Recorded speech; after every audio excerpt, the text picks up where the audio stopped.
Boa noite a todos. Que a paz de Deus permaneça conosco, no nosso ambiente, nos nossos corações. O nosso irmão Cláudio vai cantar a música do Padre Germano, nosso mentor, para a gente preparar o ambiente para a nossa leitura da página e a nossa prece inicial. Boa noite.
Obrigado, Cláudio. Vamos fazer a leitura de uma mensagem do livro Agenda Cristã, que foi psicografado pelo nosso querido irmão Chico Xavier, pelo espírito de André Luiz. E a mensagem diz assim: conclusões naturais. O paciente jamais se desespera. O inquieto reclama agora e depois. O corajoso suporta as dificuldades superando. O temerário afronta os perigos sem ponderar. O iluminado brilha. O teórico fala excessivamente. O irmão estuda o processo de amparar. O adversário observa os recursos para ferir. O homem comum ajuda, conforme as suas inclinações. E o cristão auxilia sempre. Uma mensagem bem pequenininha, né, meus irmãos? E fala: o paciente jamais se desespera. E o cristão auxilia sempre. Então, a nossa mensagem, embora bem curta, ela tem bastante alcance, porque nós devemos, em primeiro lugar, confiar na misericórdia de Deus. Nenhum de nós é vítima de ninguém. Nada de ruim que acontece, as dificuldades na nossa vida são castigo ou são ausência de Deus. Deus esqueceu de mim. Todos nós passamos por aquilo que nós precisamos para aprender. Então, a resignação e a fé nos ajuda a superar. A resignação, quando a gente se recorda, quando a gente tem a certeza de que não estamos sozinhos, de que tudo é passageiro e que eu não sou vítima de ninguém. Se eu estou suportando um momento difícil, é porque eu preciso passar por ele. E isso nos fortalece, sabedores e com a certeza de que também vai passar.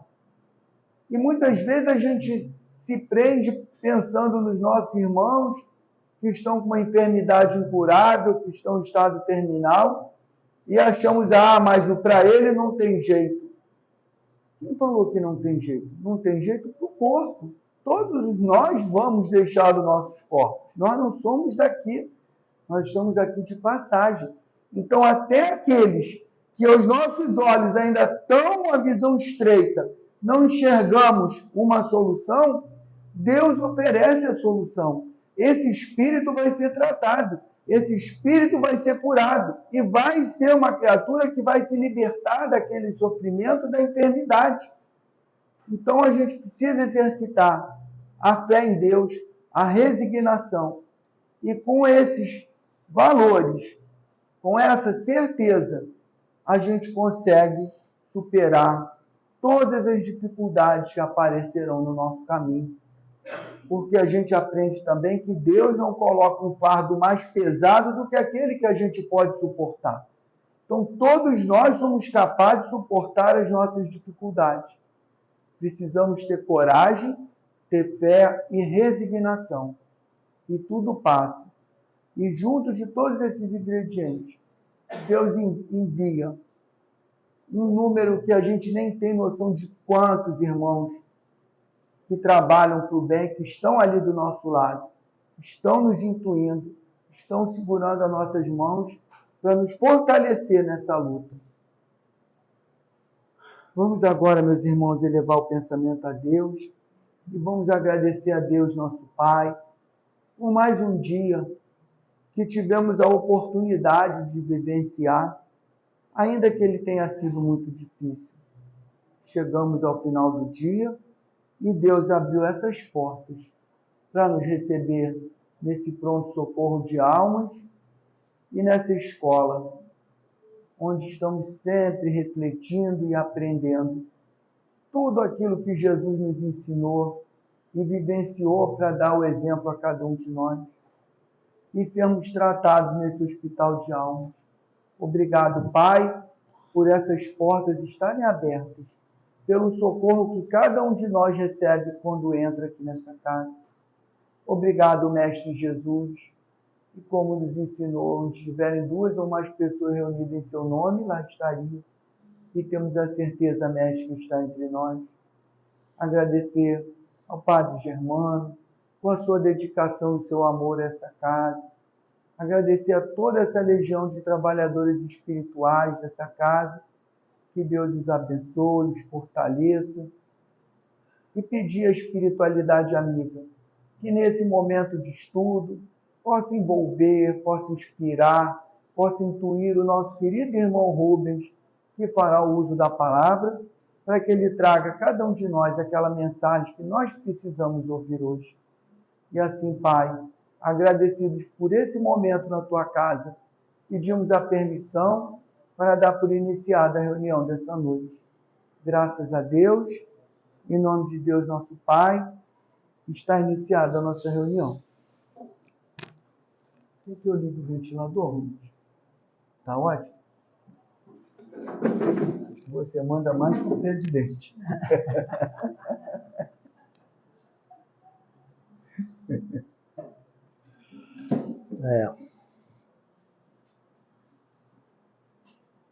Boa noite a todos. Boa noite. Mas eu preciso falar alguma coisa antes de a gente fazer o estudo, né? O quanto nós somos frágeis. Aí, quando eu estou dizendo nós, eu estou falando Rubens, tá? Hoje eu passei o dia, é uma lavagem de roupa, né? Ainda bem que vai ficar gravado. Passei o dia todo recluso, estudando, buscando o direcionamento para o estudo. Acabando, em determinada hora, consegui acabar. Aí já me senti confortável. A gente sente muito forte a presença da espiritualidade amiga, fica muito feliz, não? Muito bem. Quando eu acabei o estudo, minha neta chega na porta e falou, alguma coisa com o telefone. Aí tinha uma mensagem. Eu abri a mensagem. Aí já peguei a mensagem e repliquei. Quando eu repliquei, eu digo, rapaz, como nos diz o Emmanuel, nós precisamos apenas de 1 minuto para escorregar. É impressionante. É impressionante. A vigilância precisa ser 24 horas, né? E eu acho que na maioria de nós, 48. Que é impressionante, impressionante. E assim, eu, graças a Deus, estava sentindo aquele momento, sabe, de plena felicidade. Mas, gente, foi assim, ó, eu digo, já me arrependi. Mas é bom isso. Conseguiu apagar? Não, mas conseguiu. Não, consegui. Aí eu dá tempo ainda de não é nada, mas não era nada relacionado ao estudo, a algo construtivo, não é. É crítica a um a outro que não nos interessa. E a gente fica pensando, né, nessa trajetória de lutas insanas, né, que a gente estava, e a maior luta que nós temos que tratar é travar com nós mesmos. Essa é a grande luta. Não é com o outro, é comigo mesmo. Eu preciso vencer essas limitações, eu preciso me superar, e eu tenho certeza que um dia, com a ajuda da espiritualidade, eu vou conseguir e vou me tornar melhor. Né? Então, vejamos. A gente reservou hoje o jugo leve, né? Mas antes disso, a gente precisa falar algumas coisas. Nós estamos aqui hoje, dia 7 de setembro, feriado, né? Poderíamos estar viajando, aproveitando outras coisas. Estamos nós aqui reunidos. A espiritualidade amiga aproveitou a nossa necessidade, alguns internos, né? Alguns internos, não tem jeito, e outros que vão permeando, buscando, né, os seus anseios, controlar os seus anseios e suas necessidades de saber. Mas, em nossa trajetória, nós temos N companheiros que passaram na nossa vida, e passarão, né, e deixaram marcas profundas. Deixaram marcas profundas. A gente pode até parar, né, é um convite que eu vou fazer a vocês, vamos parar para pensar. Pode ser companheiros encarnados, pode ser companheiro desencarnado, mas assim, em 30 segundos, vamos resgatar o momento, né, e essa imagem da pessoa que fez uma diferença enorme na nossa vida. Né? Essa é a proposta. Quem foi que naquele momento fez uma grande diferença na minha vida? Eu, quando pensei em fazer isso, eu listei uma lista de 9 nomes, assim, de imediato. Fulano. Dona Esté, o Aires, o Fabinho, a Antônia, a Irene, a Vencegilina, e fui, né, viajando, que essas pessoas foram muito importantes na minha existência. Muito, muito. E essa experiência nessa existência serviu para que me impulsionar para a vida. Né? Essas pessoas me fizeram a diferença. Essas pessoas me mostraram solidariedade. Não eram pessoas santas, probas, não, nada disso. Eram pessoas normais como nós, buscando as suas lutas titânicas, né? Tentando vencer as suas dificuldades, mas pessoas de caráter. Nem cada um com sua religião. Nunca me preocupei em saber a religião de A, de B, não. Uns a gente sabia que eram espiritualistas, como nós, né, espíritas. Outros não quer saber. Alguns ateus, que não quer saber de nós, mas conseguia cumprir a essência da vida, né? Que é ser solidário. E aí a gente estava olhando lá, e tinha lá no cantinho um livro que a gente já possui já há bastante tempo, mas eu nunca tinha pego para pegar. Eu olhava, está aqui, ó, A Roda da Vida. A Roda da Vida. Elizabeth Kuller. Ela tem 3 livros. 3 livros. os 3 livros, ela faz o enfoque sobre a morte. Aí a gente vai perguntar, o que é que tem a ver a morte com o jugo, né? Mas a gente vai chegar lá. Ela faz esses 3 enfoques. Ela não tinha religião, suíça. A primeira experiência religiosa dela foi traumática, não foi boa. Ela relata, inclusive, não foi legal. Mas ela tinha uma essência na vida. A essência dela era que a vida não era só isso. Não é possível, desde criança, ela tinha isso. Ela nasceu junto com mais 2 irmãs. Dentro do padrão lá na Suíça, ela tinha um irmão e nasceu ela e mais 2 irmãs, né? Foi trigêmea. Então, na época, foi um verdadeiro sucesso, né? Todo mundo comentava. E ela tem, assim, esse livro é excelente. Excelente. Não é um livro espírita, mas tem toda a essência, como ela diz, de espiritualidade. Tem toda a essência de bons momentos. Ela, só para a gente matar a curiosidade, ela sempre trabalhou com pessoas em estado terminal. Sempre. Ela sempre buscou, e as experiências dela que antecederam a esse momento, foram com animais, que ela, criança, brincava com animais, né? Muito interessante.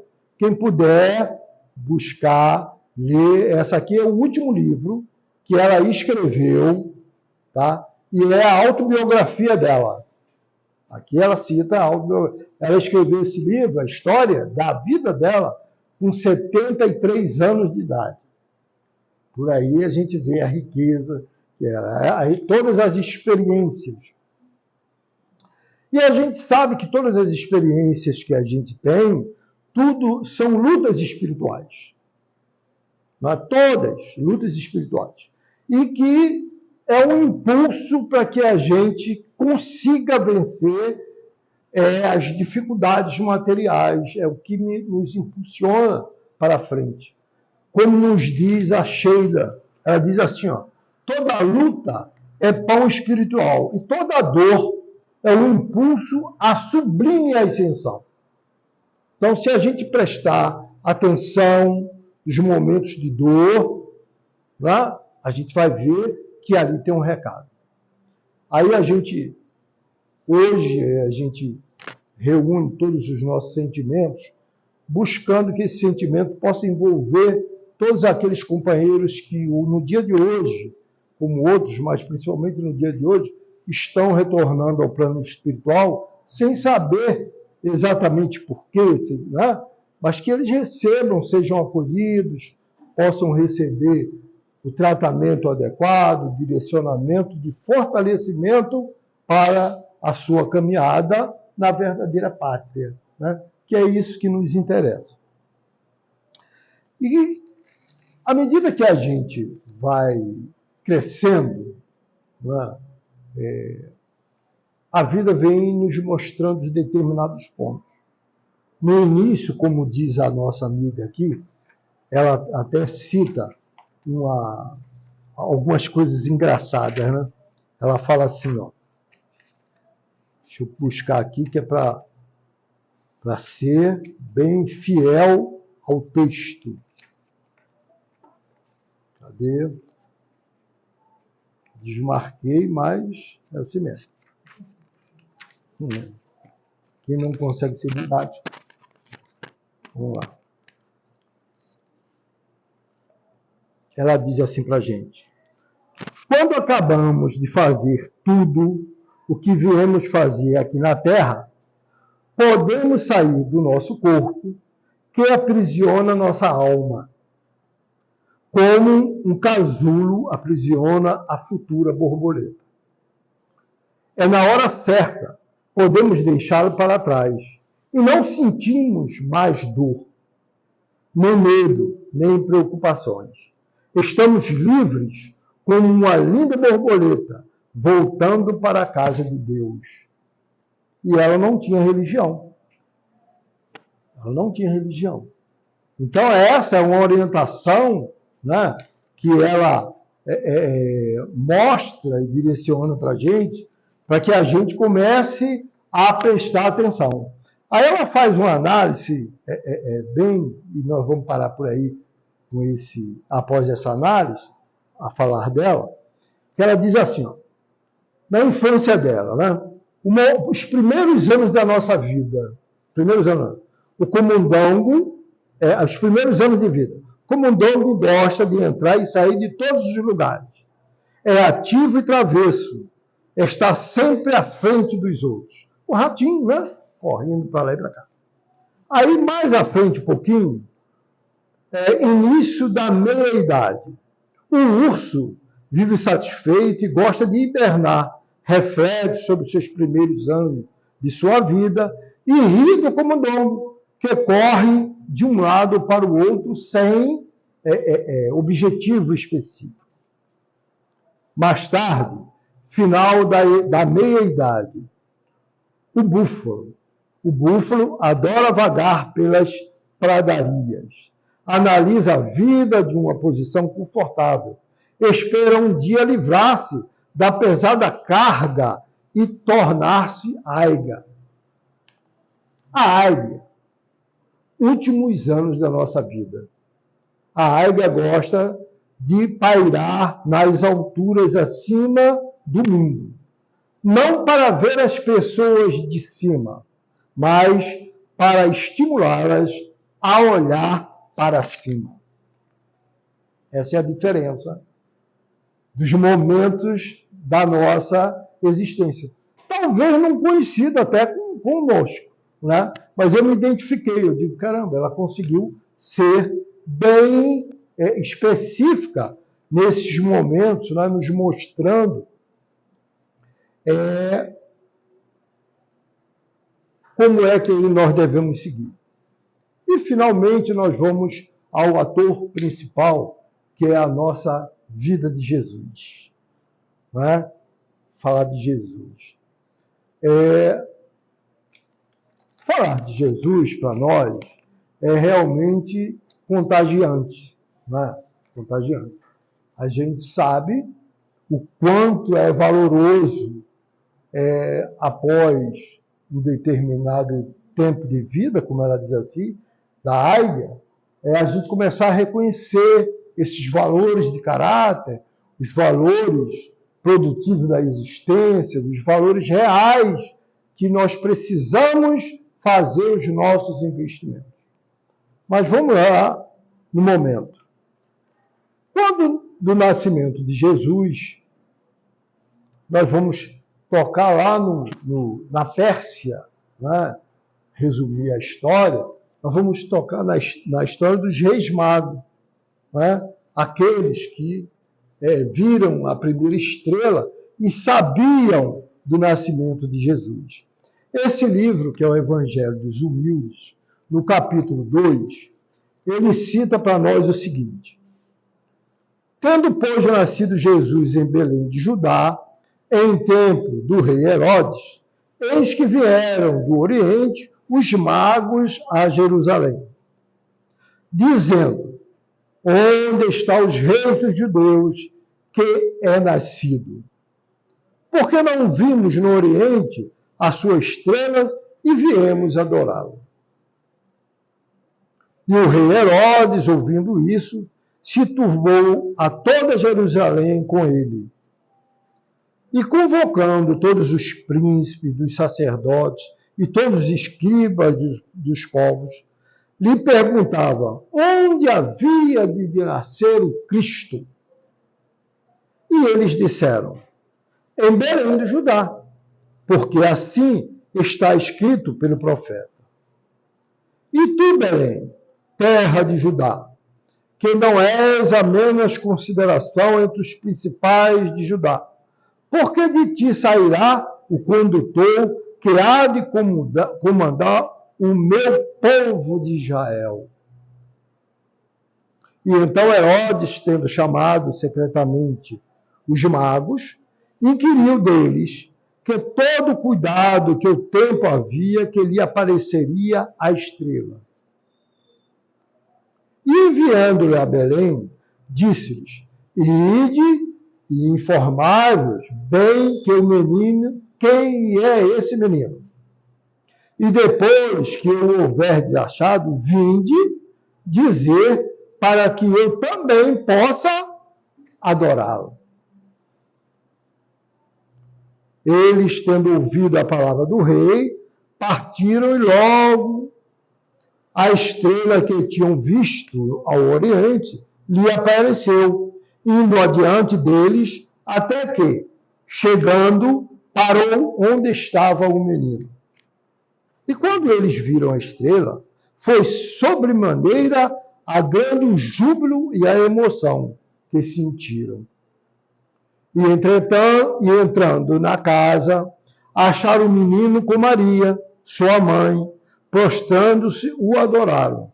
E abriram os seus cofres e fizeram suas ofertas de ouro, incenso e mirra. E havia respostas em sonhos que não tornavam e havia respostas em sonhos que não tornassem a Herodes. Voltaram por outro caminho. Se os reis magos houvessem voltado e informado a Herodes, o que haveria acontecido? Ali está o menino Jesus. Não é? O pensamento daquela época era que viria um guerreiro, não é? Que iria dominar toda aquela região. E como está na história, né? O Herodes, na verdade, ele gostaria de saber onde estava a criança para poder eliminá-lo. Ou, de repente, até trazer para o lado dele, com aquele pensamento bélico, com aquele pensamento confuso. E que não é a essência que nós viemos buscar na existência. A essência que nós viemos buscar na existência é exatamente a essência da leveza do ser espiritual. Os momentos que foram exemplificados em toda a viagem dos magos foi uma sinalização espiritual. Todas as ações a posteriori, nós precisamos estar com esse duplo olhar para a nossa existência. O olhar material e o olhar espiritual. Seria muito salutar se nós outros conseguíssemos, desde a infância, estarmos priorizando o que é espiritual. Mas essa não é a nossa realidade. Porque habitamos um planeta de provas e expiações, e nesse planeta nós temos muito que resgatar. E esses resgates vêm através do esforço próprio, da busca incessante que cada um de nós individualmente quiser. Não tem outra maneira. Ninguém pode resgatar nada por ninguém. Nós podemos torcer, nós podemos ser solidários, mas a ascensão só própria. Por exemplo, há poucos minutos atrás, nós lembramos de algumas pessoas que vieram à nossa mente. Quem fez diferença na nossa vida? Nós podemos ter tido um bom momento e um momento não feliz. Mas o importante é que a gente reconheça e procure agora começar essa diferença. E vem no capítulo 6, após a justiça das aflições, vem o capítulo 6, o Cristo Consolador. É Jesus, após o seu crescimento, né? Após começar a sua trajetória, aí a gente precisa dar um salto na história. Né? No Evangelho diz assim, o jugo leve, o Consolador prometido. Aí vem as instruções dos Espíritos, a vinda do Espírito verdade. Ponto. Aí nós outros temos um monte, principalmente os espíritas, um monte de discussão, né? Quem é o Espírito verdade, quem não é, que isso não nos interessa também. Esse tipo de discussão nos leva a um desgaste desnecessário. A gente sabe que Jesus, né, é a pergunta 625 do Livro dos Espíritos. 625. Modelo e guia da humanidade, Jesus. Bom, acabou. Não tem outro. Os demais, todos, são imitações. É Jesus. Então, Jesus diz assim para nós, o jugo leve. Vinde a mim todos vós que estáis aflitos, e eu vos aliviarei. Tomai sobre vós o meu jugo, e aprendai de mim, que sou manso e humilde de coração, e achareis o repouso para as vossas almas, porque o meu jugo é suave e meu fardo é leve. Aí nós precisamos estar atentos a algumas coisas. O que é jugo? Né? As pessoas falam, J-U-G-O, jugo. É aquele instrumento que normalmente os bois carregam para emparelharem. Né? As pessoas botam nos animais para eles fazerem, naquela época, para participar da limpeza do arado, para carregar água. Né? Então, aquele jugo, né, era colocado nos bois. Só que tem uma diferença. Esse jugo, tem alguns que eram de madeira, com ferro, né? Os animais muito pesados, e tinham outros que eram mais, à medida que o tempo foi passando, e foram pegando o jugo para outras finalidades, tais como usar nos escravos, aí se colocava algo mais leve, né? Mais leve, entre aspas, mas do mesmo jeito sofrido, né? Colocavam correntes, colocavam aquelas aparelhagens mais leves e que realmente não é nada agradável. Né? E também quando a gente escuta a palavra jugo, a gente entende que, conforme diz o dicionário, o jugo é você estar abaixo ou submetido a determinada lei. Você precisa obedecer àquela lei. Você está sob o jugo da lei. Então, essa analogia era exatamente a que se fazia com os animais. Tá? Aí Jesus diz para a gente, olha só, o meu jugo é leve e meu fardo é suave. Aí, assim, o que é fardo? Fardo é qualquer embrulho, qualquer coisa grandona que a gente leva. Né? E é leve. Mas quando nós estamos aflitos, conforme vamos ver aqui, quando nós estamos num momento de dor profunda, quando nós estamos num momento de perda de um ente querido, que é essa visão que nós temos, é leve, é fácil. É disso que ele vem falar para nós. Aí vamos ver o segundo item, o que diz para nós. Todos os sofrimentos, misérias, decepções, dores físicas, perda de entes queridos, encontram sua consolação na fé no futuro, na confiança na justiça de Deus, que o Cristo veio ensinar aos homens.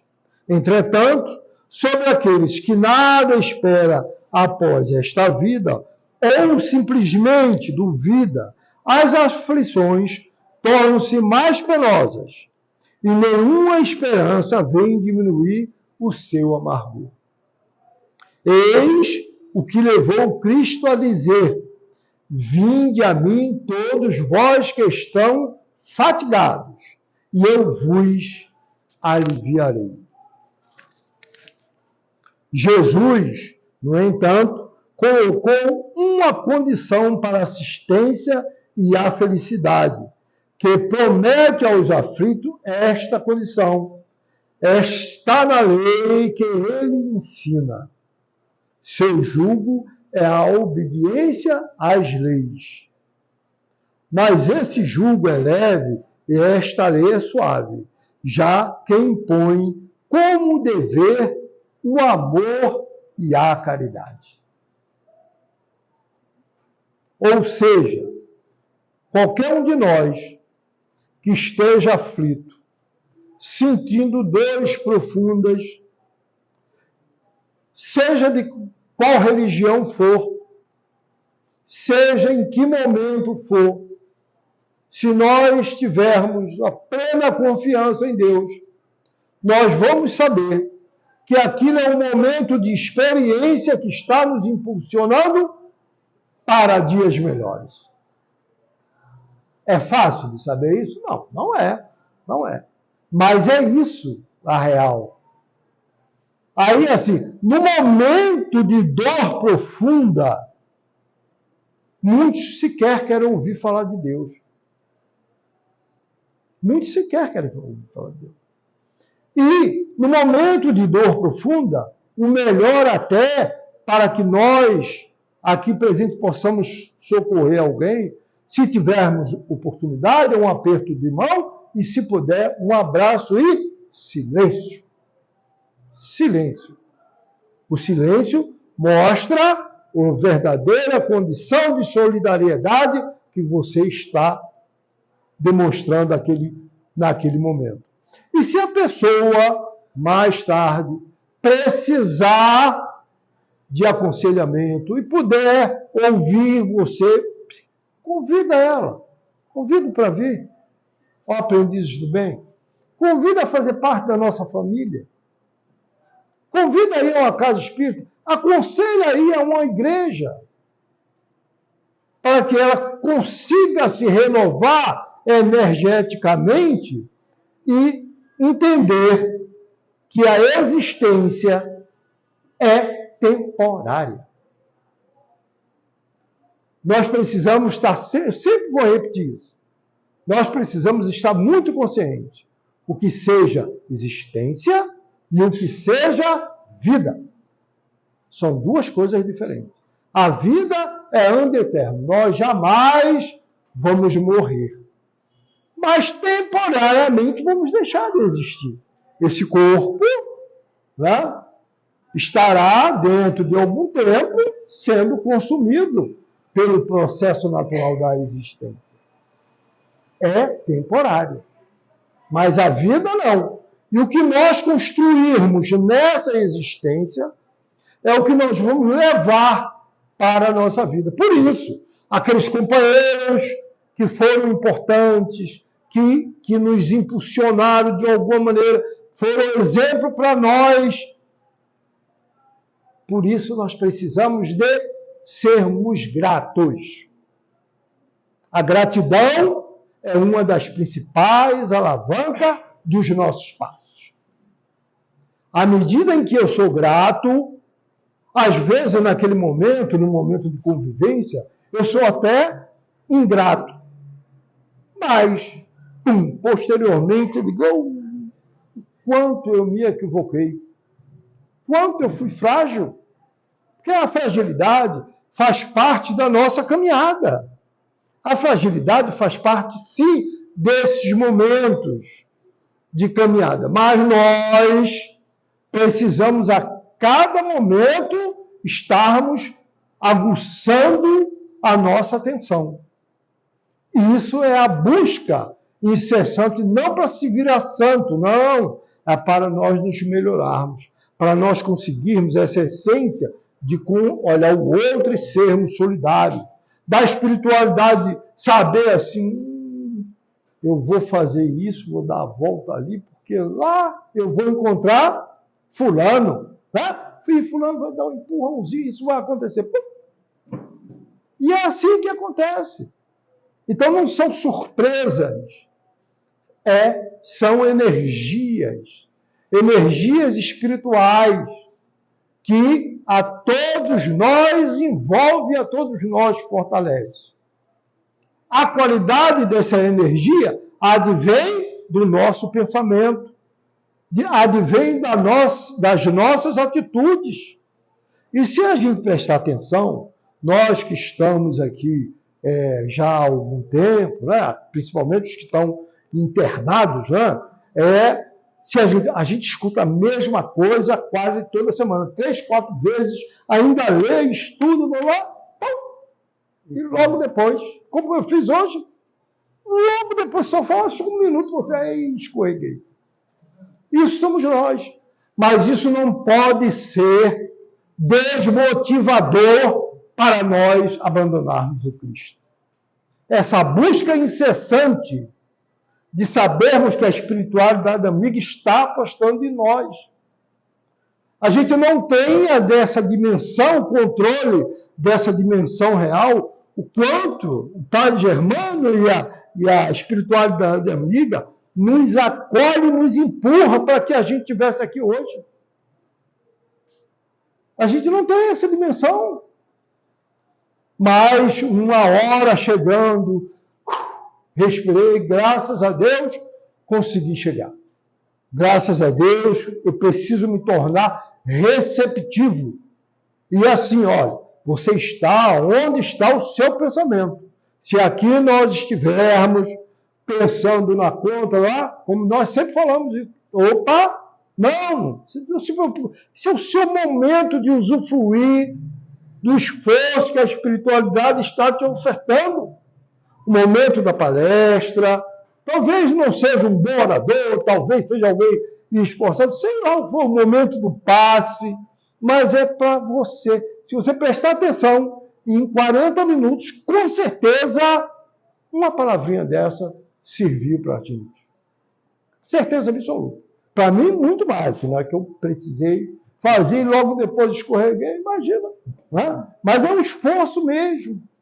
E saber que Jesus, que seguirmos a Jesus, buscarmos, estar sempre acompanhando o Mestre, torna-se leve. Nós vamos ser chamados de estranhos, né? Vamos ser desafiados. As provas vão diminuir? Não, vão não. Vão aumentar. Quando você pensa que já dominou, aí vem lá o teste. Eu estava lendo um livro do Ilustrações Doutrinárias, professor José Jorge.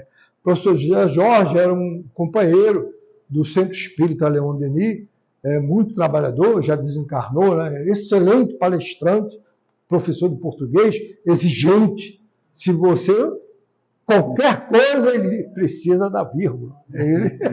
Mas, graças a Deus, isso é muito bom. E ele conta no livro dele, nesse livro, uma das histórias com um companheiro, eu não sei exatamente o nome, não lembro, que esse companheiro estava num ponto de ônibus e, de repente, tinham 2 companheiros espíritas, né? Eles iam, e um andava sempre com o Evangelho. Sempre com o Evangelho. E ele estava ali no ponto do ônibus para ir para uma casa espírita, fazer uma palestra, e, de repente, veio alguém correndo e esbarrou nele e o Evangelho caiu no chão. Aí ele foi lá, pegou o Evangelho, aí o companheiro dele falou assim, fulano. Aí ele lembrou, aí baixou o Evangelho. Sabe o que ele ia fazer? Bater na pessoa com o Evangelho. É isso que ele ia fazer. Aí ele, muito obrigado que você acabou de me salvar. Porque o que eu ia fazer não era nada salutar. Mas isso somos nós, intempestivos, né? Em algum momento levado pela forte emoção, pelo egoísmo, pela vaidade, mas logo depois ele se recuperou. Logo depois ele respirou profundamente e foi lá cumprir a missão dele. Só Deus sabe como é que ele ficou, né? Com ele mesmo. Não é com ninguém não, com ele mesmo. Porque aquele companheiro que veio de maneira desavisada e esbarrou nele, não estava nem aí para os ensinamentos dele, para o que ele ia fazer. Simplesmente fez isso. Né? E a gente olha e começa a prestar atenção quanto nós podemos estar sendo envolvido, o quanto nós podemos estar sendo beneficiado, mas também o quanto nós podemos estar sendo prejudicados se formos invigilantes. E que nós possamos, na noite de hoje, haver conseguido traduzir, né, o que a espiritualidade planejou, trouxe para nós, e envolver de novo, abraçar todos aqueles companheiros que hoje realmente retornaram ao plano espiritual e aqueles que vêm em nossa lembrança, que receba o nosso afetuoso abraço, né? E que a luz possa estar envolvendo e Jesus possa estar clareando e sendo exemplo para todos nós. Que Deus permaneça em nossos corações.